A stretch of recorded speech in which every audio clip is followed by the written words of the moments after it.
Bonjour, dans cette vidéo, on va voir pourquoi créer une société immobilière, quels sont les avantages que tu vas pouvoir en retirer d'un point de vue de la sécurité, d'un point de vue de facilité d'obtenir des financements, d'un point de vue économie, optimisation de la fiscalité. Ce sont les 3 points qu'on va développer en détail ensemble dans cette vidéo.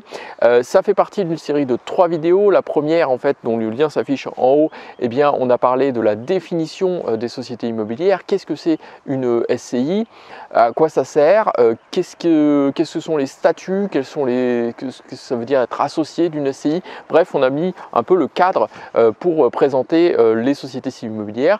Et maintenant, on va voir en fait quelles sont les raisons d'en créer une. Et puis dans la prochaine vidéo, on verra quels sont les inconvénients, les risques auxquels il faut faire attention lorsqu'on utilise une société civile immobilière. Alors, quand on crée une société, il faut toujours se poser la question de pourquoi est-ce qu'on veut créer une société civile immobilière, pourquoi est-ce qu'on veut créer une société, une SAS, pourquoi est-ce qu'on veut une société tout court.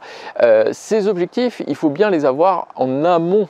D'accord, bien avant de créer la société, pour se mettre d'accord entre associés. Ben voilà, tu vois, dans la société, pourquoi tu veux une société, qu'est-ce que tu veux qu'il y ait dedans, c'est quoi le deal en fait entre nous.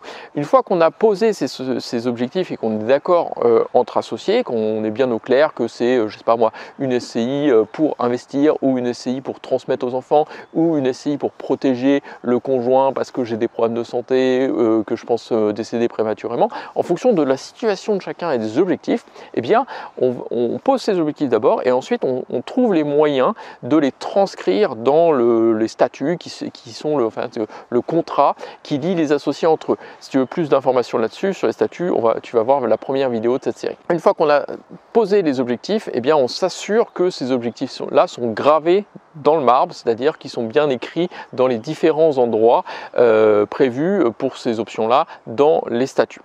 Première motivation et un des premiers objectifs qu'on pourrait avoir et qu'on devrait avoir, c'est la sécurité. Quand on crée une société, eh bien, on peut sécuriser la relation entre les associés, on peut sécuriser le patrimoine aussi des associés. Alors, sous quelle forme ça prend ? On crée une société civile immobilière pour éviter notamment l'indivision. L'indivision, qu'est-ce que c'est? Eh bien, c'est un régime, d'accord, légal, dans lequel on se retrouve souvent quand on achète une maison en couple, quand on est pacsé comme moi. Eh bien, la maison que tu vois là avec notre piscine derrière, eh bien, avec ma femme, on l'a achetée en indivision parce qu'on n'est pas marié, on est pacsé, en séparation de biens. Ça veut dire que chacun a son patrimoine, mais que la maison, eh bien, on se la partage en deux, en indivision. Donc, on a une répartition qui n'est pas à 50-50. Moi j'ai un peu plus de quote-part d'indivision que ma femme parce que mes revenus sont supérieurs à elle. Et ce qui se passe dans ce régime-là, c'est que ça peut être dangereux à cause de l'article 815 du Code civil qui dit que nul ne peut être contraint à demeurer dans l'indivision. Ça veut dire que si un jour ma femme et moi on décide de se séparer, eh bien si on veut garder la maison, enfin celui qui veut garder la maison, il doit aller voir la banque ou avoir l'argent pour racheter la part de celui qui s'en va. D'accord ? Parce que nul ne peut être contraint à demeurer dans la vision, et donc si la personne qui ne peut pas racheter la quote-part de l'autre, eh ben, elle dit je suis désolé, je ne peux pas, eh ben, on est obligé de vendre la maison. Et donc dans ce cas-là, on peut se retrouver avec des difficultés financières, parce que si ce n'est pas le bon moment de vendre la maison pour des questions de marché ou quoi que ce soit, eh bien ça va être vraiment compliqué. Autre situation classique dans laquelle on est en indivision, c'est quand par exemple on a des parents qui ont des enfants, il reste un parent qui habite dans la résidence principale, ce parent décède là, les enfants se retrouvent à être propriétaires, par exemple s'ils sont 3, ils héritent chacun d'un tiers de la maison du parent décédé en indivision. Et là c'est pareil, soit ils se mettent d'accord pour faire l'entretien, pour vendre, ou s'il y en a un qui veut dire aux autres, non, moi ça ne m'intéresse pas de garder la part de mon tiers de la maison, rachetez-la moi, et si les autres ils n'ont pas l'argent ou qu'ils ne veulent pas racheter, hop, c'est fini de l'indivision, on est obligé de revendre la maison. Dans une SCI, ou une autre type de société comme une SAS, eh bien on peut écrire d'autres choses dans les statuts. C'est ça qui est intéressant. Et donc là, on va jouer plutôt sur la sécurité et des personnes et des associés et du patrimoine. On peut écrire par exemple que, on est obligé de rester dans la SCI qui vient d'être créée pendant, moi je sais pas, 5, 6, 10 ans et qu'on ne peut pas sortir de la SCI en tant qu'associé de cette société-là. Par exemple, c'est ce que j'ai fait moi dans une de mes sociétés avec mon associé. On s'est dit, il y a beaucoup de travaux, on ne sait pas combien de temps on va mettre pour louer, on ne sait pas quand les travaux seront finis, on ne sait pas si on va gagner de l'argent la deuxième, la troisième, la quatrième année. En tout cas, c'est sûr qu'on n'allait pas en gagner la première et voire peut-être pas la deuxième non plus. Et donc, on s'est dit, on ne sort pas avant 5 ans. Quoi qu'il se passe, on est pieds et moins liés tous les deux, et ça je peux te dire qu'en termes de motivation, c'est un truc, quand tu poses cette intention-là dans les statuts, que c'est marqué, eh bien on est tous les deux alignés sur le même objectif, et ça c'est quand même une sécurité pour le patrimoine et pour les personnes qui est extrêmement importante. Autre point qu'on peut voir pour sécuriser le patrimoine, je suis désolé, j'ai des notes parce que en fait on peut faire tellement de choses avec les sociétés que des fois je peux en oublier, et je veux que cette vidéo elle soit quand même assez complète pour que tu puisses avoir des bonnes raisons de créer une société. En termes de sécurité de patrimoine, donc on a vu interdiction de sortir des associés avant X événements, remboursement de l'emprunt ou une durée déterminée. On peut aussi, et ça il faut absolument le faire, décider qui a le droit de faire quoi dans la société. Est-ce que la personne qui gère la société, le gérant ou le président, il peut acheter des biens immobiliers, emprunter sans demander l'avis aux associés? Ça peut être extrêmement dangereux, ça peut être des mauvais achats qui mènent à du surendettement, et puis les associés ils disent oui mais nous on n'avait pas notre mot à dire, on se retrouve avec un truc que toi tu as acheté, le gérant, tu nous ennuies, et on se fâche, et puis là badaboum, c'est quand même pas très sécurisé. À l'inverse, le gérant, est-ce qu'il a le droit de vendre les biens sans consulter les associés? Pareil, ça peut être quand même dommageable. Ah ouais, t'as vendu ce truc-là, moi c'était un bien, j'y tenais pour X ou Y raison, j'aurais bien aimé qu'on le garde, ça a rapporté de l'argent. Bref, ça, si c'est mal rédigé au niveau des statuts, ça peut créer des conflits. Donc voilà, on voit bien l'impact sécurisé du patrimoine. Et puis en sous-marin, caché, invisible, il y a aussi la sécurité du patrimoine, mais c'est aussi la bonne entente entre les associés qui jouent là. On définit aussi qui gère au quotidien, qui est-ce qui a le droit de signer les baux, qui est-ce qui a accès au compte bancaire. On peut aussi créer des parts préférentielles, c'est-à-dire qu'elles peuvent avoir certaines parts. On peut créer par exemple une catégorie de parts numéro A, et puis une catégorie de parts B. Et puis celui qui a les parts numéro A, il a des pouvoirs supplémentaires. Il a un pouvoir de veto, il a un pouvoir de reporter des décisions. On peut associer en fait un certain nombre de pouvoirs par rapport à une catégorie de parts donnée. Donc là, on est dans de l'orfèvrerie, mais je voulais t'en parler parce que effectivement, dans des régimes de droit commun comme l'indivision, où c'est extrêmement pauvre en termes de protection du patrimoine et des personnes, on voit qu'en termes de SCI, SAS, on fait des choses assez formidables. Autre point de vue en termes de sécurité, on a la sécurité des personnes. Et donc là, on va traiter, on va dire par exemple de l'entrée des nouveaux associés. Typiquement, si on s'associe avec quelqu'un, donc là par exemple moi j'ai créé une SCI avec ma femme pour investir dans des garages, eh bien on a dit que s'il y en avait un ou deux qui décédaient, les enfants d'office devenaient associés. Mais si je m'associe avec quelqu'un qui n'est pas de ma famille, est-ce que j'ai envie de me retrouver associé avec la femme de mon associé ou avec les enfants de mon associé? Ça c'est une question qui se pose en cas de décès, ou est-ce que si mon associé il décide de transmettre ses parts en donation, donc de son vivant, à sa femme, à ses enfants, est-ce que moi, autre associé, j'ai mon mot à dire ou pas? D'accord? Ça, si c'est mal rédigé dans les statuts, c'est la catastrophe. Donc la sécurité des personnes, la sécurité des associés, la sécurité du projet de société en général, elle en prend un sacré coup. Donc il faut extrêmement faire attention à ça. Agrément des nouveaux associés quand on vend ses parts, quand on les donne et quand on décède. D'accord?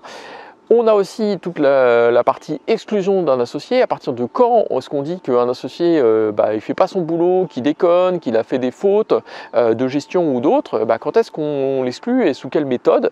Ça c'est pareil, ça fait partie des choses dont on peut décider dans les statuts.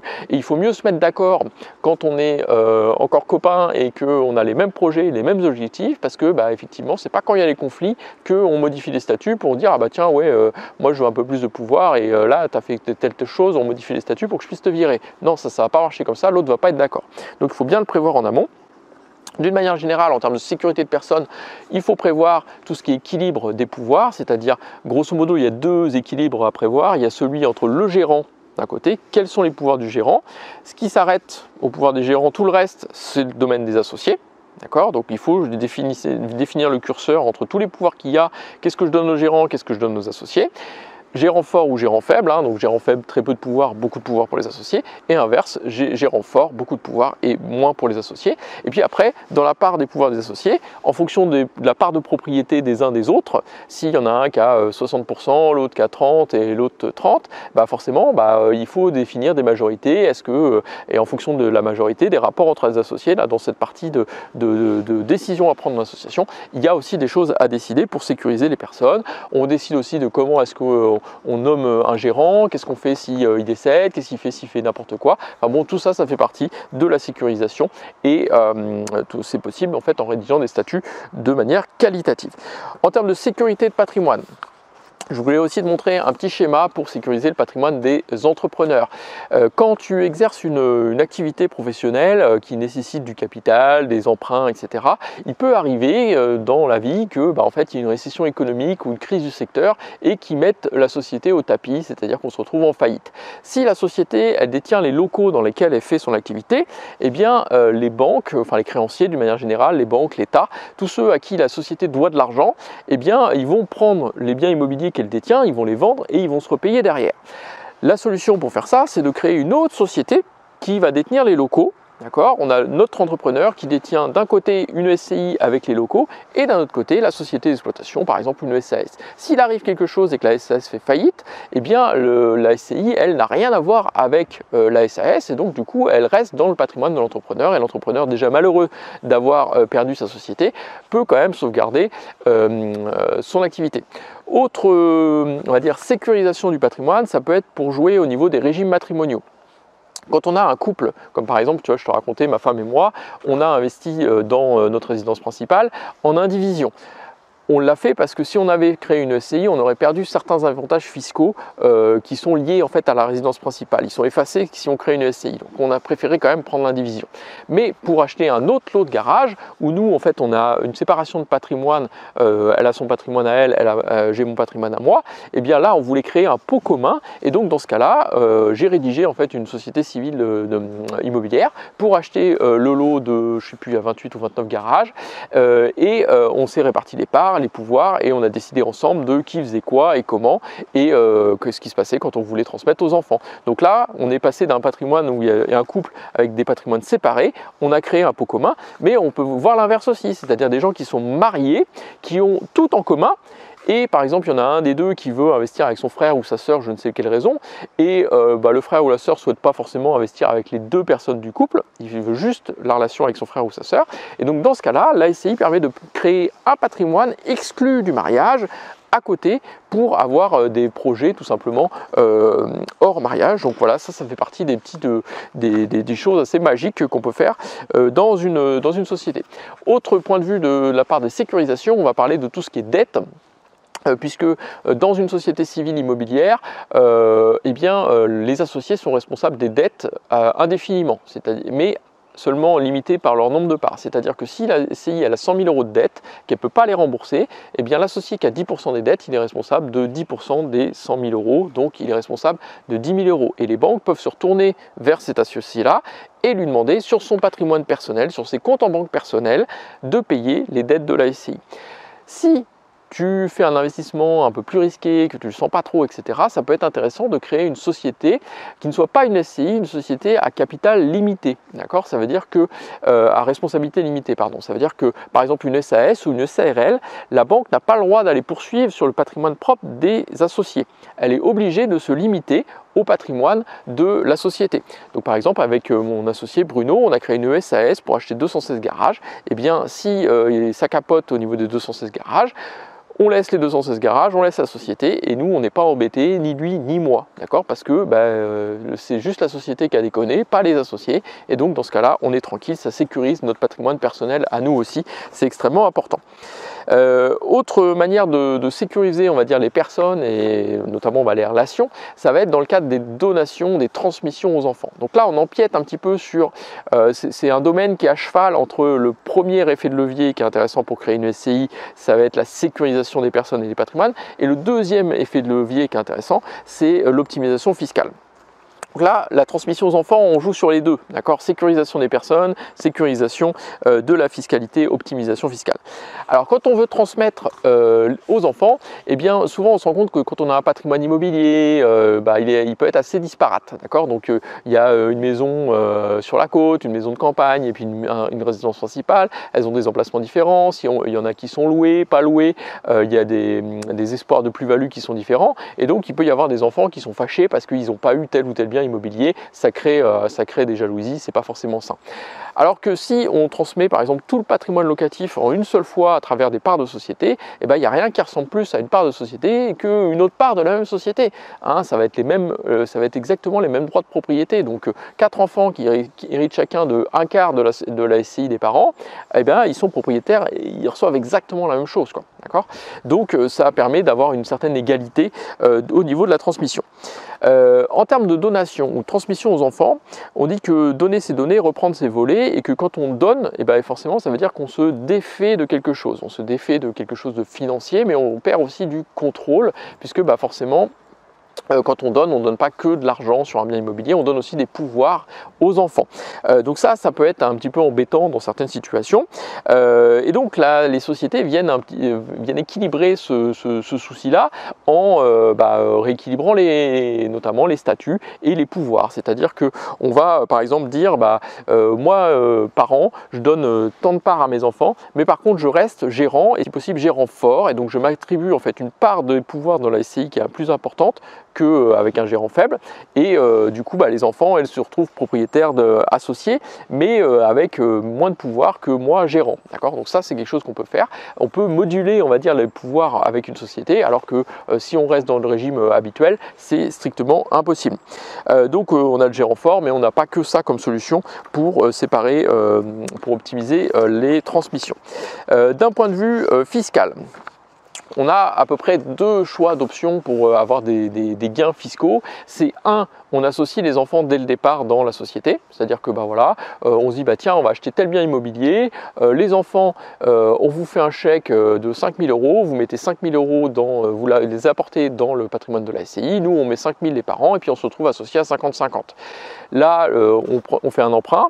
Et puis au bout de 20 ans, l'emprunt est remboursé, la société elle a pris beaucoup de valeur, et puis les enfants qui ont mis 5 000 € qui viennent de la poche des parents, ils se retrouvent avec 100 000, 200 000, et donc ça c'est net d'impôt, puisque forcément on aura juste éventuellement eu à payer les petits droits sur les 5 000 € qu'on a donnés à la base, mais ça permet de faire grossir le patrimoine super vite, et les parents pendant ce temps-là travaillent pour la SCI, les enfants eux ont rien à faire, ils poursuivent leurs études, ils font ce qu'ils veulent, ils se partagent les revenus à 50-50 ou pas, ça peut être aussi décidé autrement dans la SCI. On peut dire que les enfants ils prennent 70% des revenus, les parents 30%, même s'ils sont à 50% de chacun dans les parts, ça peut tout à fait se gérer comme ça.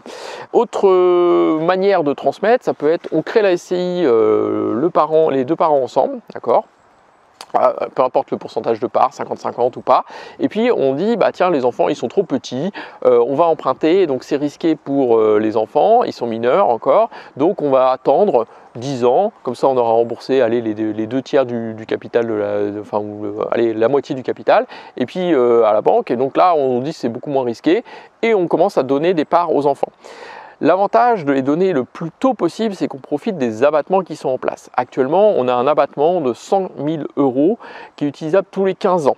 D'accord ? Donc 100 000 € par parent et par enfant. C'est-à-dire que, par exemple, ma femme et moi, on peut donner 100 000 € chacun à notre premier enfant, donc ça fait 200 000 € net d'impôt. Au deuxième enfant, on peut pareil, moi je donne 100 000, ma femme donne 100 000, et donc globalement, on a donné 400 000 € net d'impôt aux enfants. Donc cette chose-là, c'est extrêmement intéressant. Malheureusement, la plupart des gens, ils commencent à s'en préoccuper quand il est trop tard, c'est-à-dire qu'ils sont déjà à la retraite, donc ils sont 65, 67 ans, et puis ils se disent tiens, on va commencer à donner aux enfants.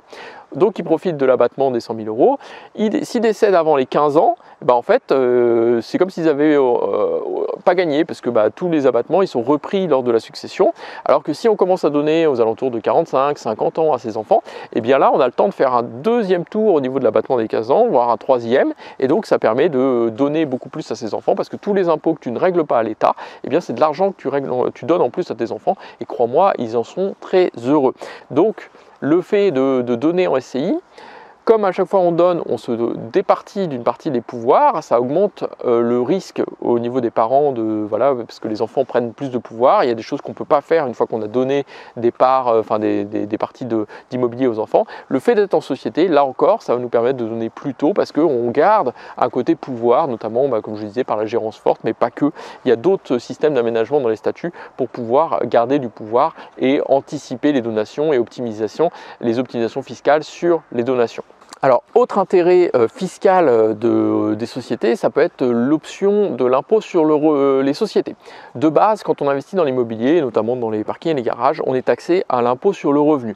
Le souci principal de l'impôt sur le revenu, c'est que plus tu gagnes, plus tu payes. D'accord ? C'est quelque chose qui est extrêmement progressif. Donc, quand tu ne gagnes pas d'argent, tu ne payes pas d'impôt. Quand on gagne beaucoup, tu payes beaucoup d'impôts. Donc, pour la justice social, pardon, c'est très intéressant. Par contre, bah, effectivement, on peut choisir en tant qu'investisseur, à partir du moment où on arrive dans les tranches, voilà, fin de tranche à 11%, début de tranche à 30%, ça commence à cogner, puisque 30% plus les 17,2 de CSG-CRDS, ça fait 47,2%, donc quasiment 50% de ce que tu gagnes dans ton immobilier part en impôt.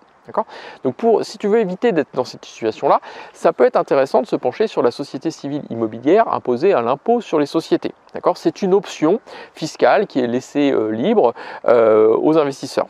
Je ne vais pas t'expliquer en détail comment fonctionne l'impôt sur les sociétés, je vais juste te proposer un petit jeu.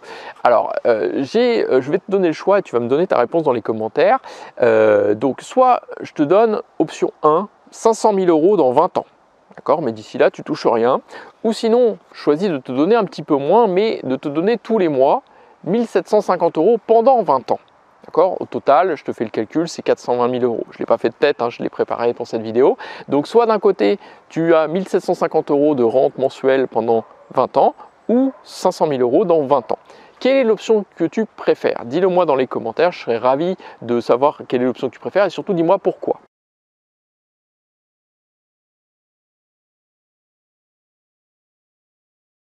L'option que j'ai choisie principalement, c'est d'avoir la rente de 1 750 € pendant 20 ans. Pourquoi? Parce que je sais qu'avec cette rente-là, je vais pouvoir la réinvestir au fur et à mesure. C'est-à-dire qu'à la fin de la première année, j'ai à peu près 20 000 € sur mon compte en banque. Et donc avec ces 20 000 €, je vais pouvoir acheter un petit garage ou acheter un petit lot de garage et m'en servir d'apport. Et donc je sais bien que dans 20 ans, au final, j'aurai beaucoup plus d'argent que les 500 000 €, j'aurais peut-être 1 million, 1,5 million, 2 millions, parce que en fait, j'aurais créé une espèce de boule de neige. Donc si tu as compris cette image-là, tu as compris la différence entre l'impôt sur le revenu et l'impôt sur les sociétés. L'impôt sur le revenu, c'est la première option, c'est je te donne 500 000 € dans 20 ans. Pendant ce temps-là, tu vas payer beaucoup d'impôts. L'option numéro la plus intéressante, celle de l'impôt sur les sociétés, c'est de reporter l'imposition, et on la reporte à quand? À la revente. Donc grosso modo, je choisis d'optimiser ma fiscalité pendant ma phase d'emprunt, pendant que je suis jeune. C'est là où j'ai le besoin le plus d'argent pour investir, c'est là où j'ai le temps, c'est là où j'ai envie de prendre des risques, j'ai envie de gagner de l'argent. Et donc, je préfère optimiser dès maintenant. Et la fiscalité, c'est pas grave, c'est qu'un report, puisque c'est pas miraculeux l'IS. Je veux dire, l'État nous fait pas des cadeaux comme ça fiscaux. C'est juste que on décide quand est-ce qu'on paye l'impôt. Et donc à l'IS, on va payer beaucoup d'impôts à la revente, quand à l'IR, on paiera très peu d'impôts à la revente, mais on paiera beaucoup d'impôts pendant qu'on détient le bien. Donc à l'IS, l'avantage aussi, c'est que quand on paye à la revente, on a l'argent, parce que l'argent, il vient d'où? Il vient des vendeurs. Alors que quand on est à l'IR et qu'on doit payer de l'impôt sur le capital qu'on rembourse à la banque, le capital, il est remboursé à la banque, il n'est pas sur mon compte en banque. Donc du coup, ça doit faire un effort, notamment sur les salaires, ça peut être compliqué. Je vais maintenant te proposer de regarder en fait comment fonctionne Renta SCI. C'est un outil en fait, un gros simulateur Excel que j'ai mis plusieurs années à développer et que j'ai développé pour acheter mon premier lot de garage en 2015, lorsque j'ai créé une SCI à l'IS. Je voulais être sûr en fait que j'allais vraiment gagner de l'argent avec la SCI à l'IS et que j'allais pas en perdre, parce que quand on investit plusieurs dizaines de milliers d'euros dans une société et dans un bien immobilier, il faut quand même bien faire les calculs de fiscalité pour être sûr de ne pas se planter. On se retrouve sur la page d'accueil de Renta SCI. Donc là, c'est grosso modo la page que j'utilise fréquemment quand je veux calculer un rendement au téléphone. En fait, je vais regarder que dans cette page-là, parce que ça me donne en fait comme résultat les choses les plus intéressantes, donc le rendement brut, le rendement net de charge, et puis tout ce qui est autofinancement, et notamment impôts compris. Donc là, c'est un lot de 22 ou 23 garages que j'ai acheté en 2015. Donc j'ai payé 40 000 €, 4 000 € de frais d'agence et puis 4 000 € de frais de notaire, de 48 000 € avec un petit peu de travaux, 8 000 € la première année. Tout ça a été financé intégralement à crédit par la banque, sauf les travaux que j'ai payés de ma poche, parce que il fallait un deuxième prêt, ça coûtait beaucoup trop cher, donc comme j'avais de l'argent. Donc 23 garages, ils sont loués, donc ça fait un rendement de à peu près 17%, 13% net de charge. Et malgré cela, en régime fiscal des particuliers, on voit que j'aurais dû payer 160 € tous les mois de ma poche pour financer ce truc-là, alors que des rendements à 13%, On sait bien que, mis à part dans les lots de garage, c'est assez rare. Alors que dans l'autofinancement mensuel au régime des sociétés, là on avait quelque chose qui s'équilibrait. Donc on voit bien tout de suite ce que j'ai raconté entre le régime fiscal de l'impôt sur les sociétés qui décale la fiscalité dans le temps, et c'est extrêmement intéressant. Donc là on peut, Renta SCI fonctionne aussi bien avec des garages qu'avec de l'immobilier classique, avec des immeubles. J'ai mis un certain nombre d'options, on va dire, à chaque fois que il y avait un client qui me demandait est-ce que tu peux rajouter ça, ça, ça, en fait c'est un outil, il n'a pas du tout la même tête qu'en 2015, parce que forcément tous les ans, en fait, dès qu'il y a des petites modifications sur les lois de finances, sur les taux, les machins, en fait à chaque fois je fais les modifications. Donc on a un certain nombre d'options, notamment tu vois sur le financement, tu peux choisir ta garantie entre une hypothèque, un PPD, un cautionnement, tu peux avoir des différés de remboursement, voilà, tu peux aller jusqu'à 24 mois si tu veux commencer à rembourser le capital un petit peu plus tard. Enfin bref, tout ça est pris en compte. Tu peux avoir pris en compte aussi les comptes courants d'associés, c'est-à-dire que s'il y a un associé qui prête de l'argent à la SCI, il le prête, il faut bien qu'il se rembourse à côté, donc ça a une incidence sur la trésorerie. Enfin tout ça est pris en compte, avec des loyers qui peuvent être différents en termes de biens, des impayés, ou des loyers, des taux de vacances qui peuvent être pris en compte. On va retrouver aussi, donc il y a un onglet charges avec les charges spécifiques à l'IR, les charges spécifiques à l'IS. On a un onglet au niveau des associés, donc on peut aller jusqu'à 4 associés. Tout ça va se retrouver en fait présenté dans un tableau de synthèse, un document que tu peux imprimer en PDF et transmettre à ta banque. Donc là on a tout ce qui est calcul de la fiscalité associé par associé en fonction de la situation financière de l'associé, donc ses revenus, le capital qu'il a mis dans la SCI, les apports éventuellement au compte courant, s'il a d'autres revenus financiers, il est marié, pacsé, s'il a des enfants, pas d'enfants, avec voilà une possibilité d'évolution, parce que les enfants on les a grosso modo peut-être à charge pendant 20 ans, 22 ans, forcément après on perd les parts, donc on peut calculer voilà sur 40 ans l'impact en fait d'avoir une demi-part, une part supplémentaire par enfant. Voilà, tout ça se calcule. Donc c'est un tableur assez compliqué, tu as vu, il y a pas mal de calculs, hein. Donc je suis vraiment, voilà, ça inclut les déficits fonciers, c'est vraiment un truc assez complexe pour que tu puisses, en fonction de ta situation à toi, bien te projeter. Ensuite on a les scénarios de revente, donc soit tu peux fixer par rapport au prix d'achat, une inflation, tu peux choisir par rapport à un rendement net que tu offres aux investisseurs, donc là ça peut être par exemple du 10%, ça peut être par le choix des associés, là tu peux mettre n'importe quel montant, tu peux faire différents scénarios. Ensuite on a tout ce qui est feuille de calcul, là on a la feuille de calcul à l'impôt sur le revenu, donc c'est pareil, tu vois qu'il y a pas mal de calculs. À l'IS c'est encore plus impressionnant parce qu'il y a plein de choses à calculer, et donc tout ça est synthétisé. Donc en cas de doute, tu vas voir dans les feuilles pour savoir les résultats, etc. Mais ce qui est quand même le plus visuel, c'est d'avoir des graphiques et puis d'un dossier d'investissement comme là j'ai pu faire. Donc là, on a la page de garde du dossier d'investissement. Tout ça, à partir du moment où tu as Renta SCI, tu peux bidouiller les formules, tout ça, la feuille n'est pas protégée en fait si tu veux. Donc du coup, tu peux changer les couleurs, tout ce que tu veux, il n'y a pas de souci, tu t'amuses. Une fois que tu l'as, c'est à toi. Donc là, on a présentation succincte de l'investissement au niveau des banquiers avec une demande d'autofinancement. On a les autofinancements simples par mois, net de charges qui arrivent. Et puis là, ensuite, on a les autofinancements en scénario court. Donc là, on voit bien qu'on est en négatif à l'IR, en positif à l'IS. Par contre, qu'à la revente, effectivement, on gagne un petit peu plus à l'IR au bout de 10 ans que à l'IS. Alors ça fait que 6 000 € de décalage. Est-ce qu'avec le décalage de trésorerie qu'on voit ici et qu'on voit très bien ici aussi dans le revenu annuel des associés, on voit bien que là, pendant la durée du prêt, on est toujours en négatif et qu'on vient taper dans l'épargne des associés. Là, le trou de l'année 6, c'est parce que j'ai refait en fait l'allée en bitume, donc ça a coûté un petit peu d'argent. Et on voit bien que par contre en SCI à l'IS, la courbe orange, on peut dégager facilement des revenus, et que s'il n'y avait pas le réinvestissement là, du bitume, la courbe elle serait plutôt comme ça. Les gains nets de l'investissement, ce qu'on voit, c'est que si j'avais opté pour une revente assez rapide, tu vois, au bout de 4-5 ans, j'avais plutôt intérêt à être à l'IS, parce que c'était la courbe qui était la plus avantageuse, qui était devant, jusqu'à peu près la 8e année. Là, il y a un infléchissement entre l'année 8 et l'année 12, et puis après, hop, ça se resserre tranquillement, et au bout de 40 ans, on arrive à peu près à la même chose, d'accord? Donc le gain net de l'investissement après revente, on voit que en fonction de la typologie du lot, que si par exemple là, tu vois, je vais changer le scénario de revente, et je vais choisir, allez, au lieu d'offrir 10% aux vendeurs, je vais offrir 7%. Donc là, on voit que je revends beaucoup plus cher, et que, hop, donc il faut que je choisisse mon rendement net. Donc là, on va voir que sur la courbe, eh ben, l'écart s'est creusé, c'est-à-dire que plus je vais vendre cher et comme mon imposition à l'IS est plus importante, et ben là, mon gain va être un peu plus important à l'IR, puisque au bout de 30 ans, je suis exonéré d'impôts. Et donc plus je vends cher et plus j'ai un espoir de plus-value, plus l'IR peut être intéressant. Mais bon, comme on ne peut pas prédire que ce sera le marché immobilier dans 30 ans, se fier là-dessus, ça me paraît pas forcément hyper intéressant en termes de perspective. Après, on voit bien le solde de trésorerie, donc là, il n'y a pas photo, hein, il y a toujours 3 000 € d'écart tous les ans en fait, entre l'IS et l'IR, le taux de rentabilité interne. Et puis là, on voit tous les soldes qui sont calculés à l'IR, à l'IS avec la flat tax, sans la flat tax, d'accord. On voit les régimes les plus intéressants qui s'affichent ici. Donc là, on voit bien que en termes de revenus, si on veut tirer des revenus, eh bien, ce qui est intéressant, eh bien, ça va être d'avoir la flat tax à 30%. C'est ce qui va générer le plus d'argent. Par contre, à la revente, là, on voit que c'est l'IR qui arrive devant à 10 ans, 20 ans, 30 ans. Et puis là, on peut aussi faire associé par associé, parce que entre associés, on n'a pas tous les mêmes situations familiales, on n'a pas tous les mêmes revenus. Et bien là, en fait, c'est une synthèse pour la banque de dire voilà, cet associé il a choisi tel régime fiscal, donc là on retrouve l'IS, l'IR, les deux options d'IS, puis en fonction de ça les résultats s'affichent associé par associé, donc ça permet de présenter tout ça à ta banque. Si tu as déjà fait ton choix entre IS et IR, tu peux présenter que la partie IS, que la partie IR.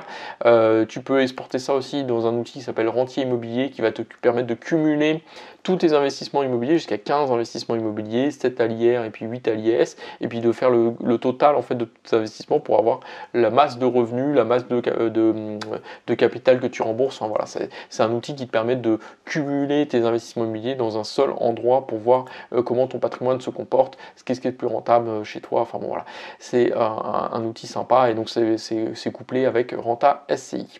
Donc on a vu que Renta SCI avait des capacités de calcul assez impressionnantes, que ça nous sortait un dossier bancaire, ça c'est assez génial, c'est quelque chose que je fais tout le temps quand je vais présenter mon dossier à la banque, et face à ça, c'est un outil qui est intéressant d'avoir sous la main, parce qu'en fonction de l'immobilier que tu vas acheter, des fois tu vas opter pour l'IR, parce que ça va être un petit peu moins coûteux fiscalement, d'autres fois ça va être plutôt il va y avoir des biens immobiliers qui vont plus se prêter à un régime IS, en fonction des règles fiscales de chacun des régimes, il y a des biens immobiliers qui rentrent dans telle ou telle case, et puis il y a des biens immobiliers qui, eux, c'est à peu près la même chose, que ce soit à l'IR, à l'IS, mais ça, si tu n'as pas d'outil pour le calculer, c'est pas avec l'intuition et l'instinct que tu vas pouvoir le chiffrer.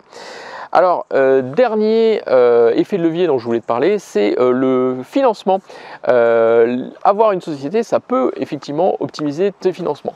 Première raison extrêmement simple et logique d'optimisation du financement, c'est tout simplement qu'on est plusieurs à se mettre autour de la table pour acheter. Donc, on comprend bien que si on est marié femme et qu'on a des patrimoines séparés, le fait qu'on se regroupe, pour la banque, elle a les revenus de l'un, les revenus de l'autre. Elle peut se retourner en cas de souci vers l'un ou vers l'autre, donc elle diminue son risque. Donc elle est plus à même de financer. Mais si c'est un couple qui s'associe, donc il y a déjà les revenus du couple avec un autre couple, ou voire un troisième, et du coup on multiplie en fait les sources de revenus. Pour la banque, c'est moins de risques et donc du coup des financements qui sont facilités. Donc les associés, en fait, plus on est de fous, plus on peut rigoler et plus il peut y avoir d'optimisation fiscale. S'associer à plusieurs, c'est aussi s'ouvrir à de nouvelles opportunités d'investissement. D'accord ? On peut aussi bien acheter des choses plus grandes pour lesquelles on n'aurait pas de budget ou de meilleure qualité avec un meilleur emplacement parce que effectivement on a plus de finances.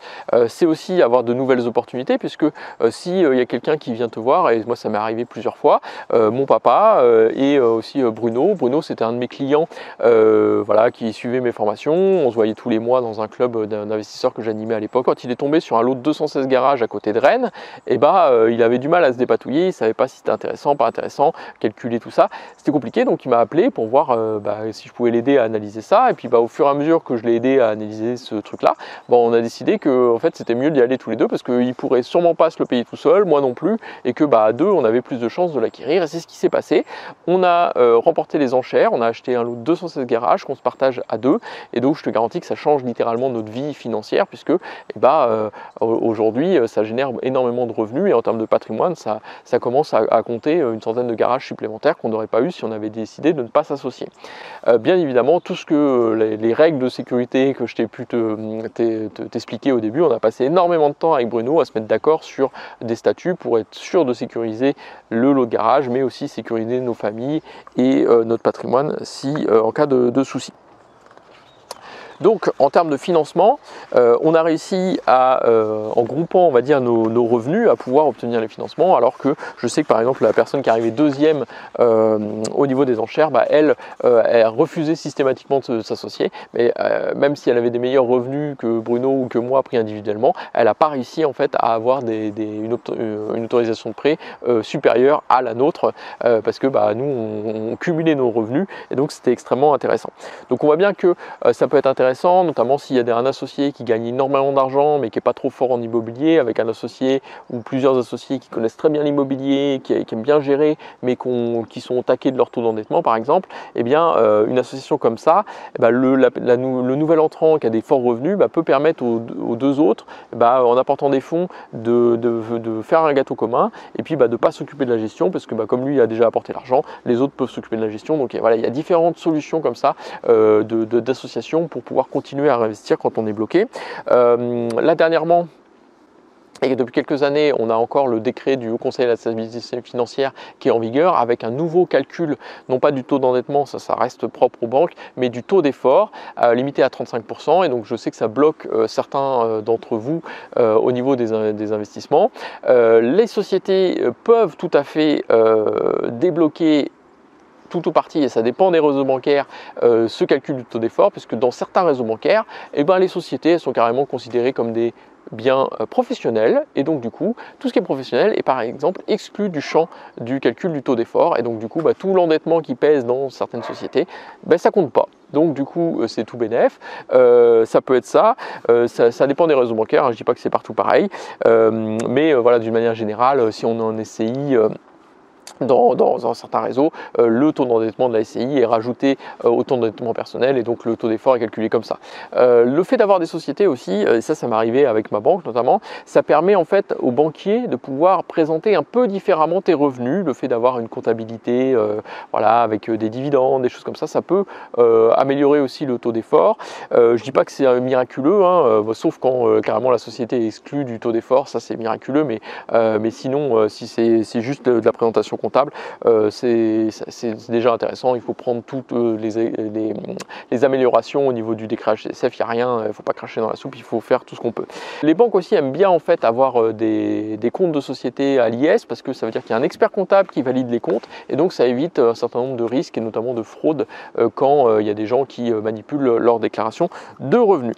Enfin, dernier montage et d'optimisation fiscale que moi je pratique, c'est d'avoir lié mon activité professionnelle à une SCI d'investissement. C'est-à-dire que via la holding, qui est actionnaire de ma SAS et qui est aussi associé de ma SCI, quand il y a un surplus dans ma SAS, l'argent remonte dans ma holding avec très peu de fiscalité et est directement réinvesti dans la SCI. Le calcul que j'avais fait quand il fallait choisir ce module-là, je me suis dit, tiens, est-ce que sur une année donnée, par exemple, admettons, tu as 17 000 € qui traînent dans ta SAS, dont tu n'as pas besoin en termes de revenus. Ces 17 000 €, tu as le choix. Soit tu te les verses en salaire, soit tu te les verses en dividende, soit tu les fais passer par ta holding. Si je me les verse en salaire, en payant les cotisations sociales pour ma retraite, pour mon assurance maladie, etc., l'impôt sur le revenu, grosso modo, il me reste 7 000 € sur mes comptes en banque personnels que je peux investir dans l'immobilier.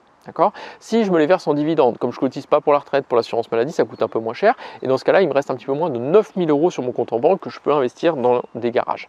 Si, par contre, les 17 000 € transitent par la holding, je paye mon impôt sur les sociétés, 15%, et je rajoute un petit pourcent supplémentaire pour le transit, on va dire, entre ma société fille, la SAS, et la société mère, la holding, et donc il me reste un peu plus de 14 000 € que je peux prêter à ma SCI. Donc dans le pire des cas, j'ai 7 000, dans le meilleur des cas, j'ai 14 000. Ça fait quand même du simple au double.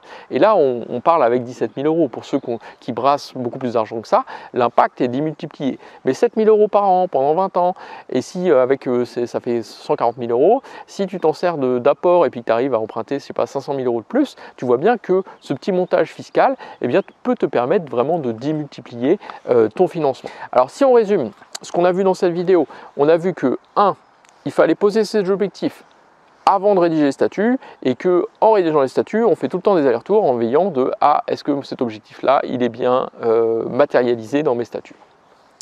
Les sociétés civiles vont te permettre, et les sociétés immobilières en général, pour investir dans l'immobilier, ça va te permettre de sécuriser la relation entre les associés, ça va te sécuriser le patrimoine des associés, le patrimoine dans la société, ça va nous permettre de faire des montages, de dire tiens tel bien immobilier, je veux que ce soit dans mon couple, hors couple, à titre perso, enfin voilà, on fait un peu ce qu'on veut, l'important c'est de bien savoir comment est-ce qu'on rédige les statuts, de bien connaître les régimes matrimoniaux, et puis ensuite on pose ça et on le met en musique.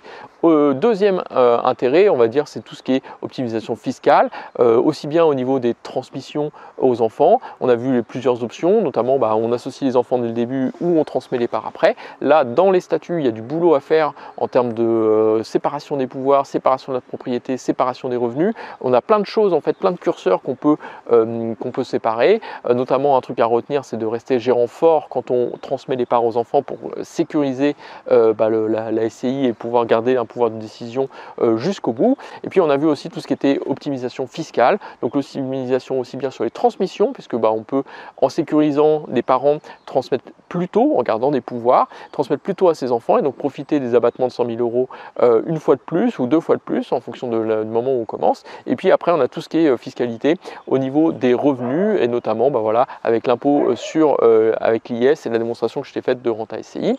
On a aussi tout ce qui est facilité du financement avec le décret HCSF, la présentation des comptes, le fait d'avoir un comptable.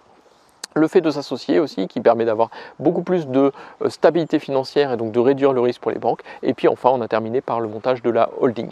Si tu as des questions sur les avantages de pourquoi créer une SCI, tu les poses dans les commentaires, je serai ravi de te répondre. On se retrouve dans la prochaine vidéo qui va parler en fait de l'autre revers de la médaille, c'est-à-dire quels sont les inconvénients de créer une SCI, pourquoi est-ce que tu ne devrais pas en créer une, pourquoi est-ce que il y a tel ou tel risque auquel tu devrais faire attention. Donc la vidéo va s'afficher dans un petit instant et puis je t'invite si tu n'as pas vu la première vidéo de cette série sur la définition de SCI, la définition des statuts, la définition de ce sont des associés, et bien tu as le choix entre les deux vidéos, tu peux les regarder. Et puis je te dis à très bientôt dans une vidéo. N'hésite pas à partager ce travail si ça t'a plu, parce que ça participe beaucoup à faire remonter la vidéo dans les résultats de recherche et donc ça apporte une petite pierre autour des gens pour la SCI et donc c'est tout de suite sympathique et donc je te remercie d'avance pour les commentaires et le partage que tu vas faire de ces vidéos.